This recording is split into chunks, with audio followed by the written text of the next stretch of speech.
আসসালামু আলাইকুম। দেখেন কি একটা আজব কাহিনী।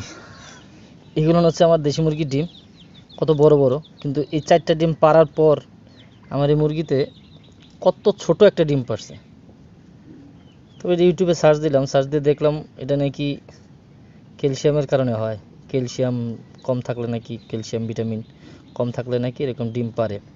ইউটিউবে সার্চ দিয়ে দেখলাম, একটা ভিডিওতে এসে বললো যে মুরগির যদি ক্যালসিয়াম ভিটামিন এগুলোর যদি ঘাটতি থাকে তাহলে নাকি এরকম ছোট ডিম পারে।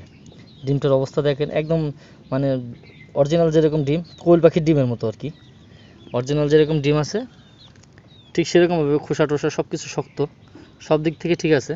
কিন্তু এই ডিমটা দেখেন, এই ডিমের কাছে বসাইলে মনে হইতেছে যেন এটা কোয়েল পাখির ডিম আর এগুলো দেশি মুরগির ডিম। অবস্থা দেখছেন?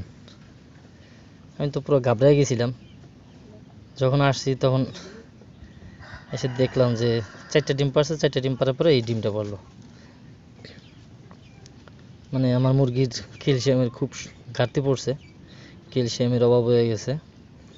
এখন থেকে ওর প্রতি একটু বেশি খেয়াল রাখতে হবে এগুলোর উপর। এগুলো না, এগুলো হচ্ছে ওই মুরগিরই বাচ্চা আর কি, যেগুলো দেখতে পারতেছেন এগুলো ওই ওই মুরগিটারই বাচ্চা। সেই মুরগিটা ডিম পাড়ে কোথায় যেন চলে গেছে। তো এই হচ্ছে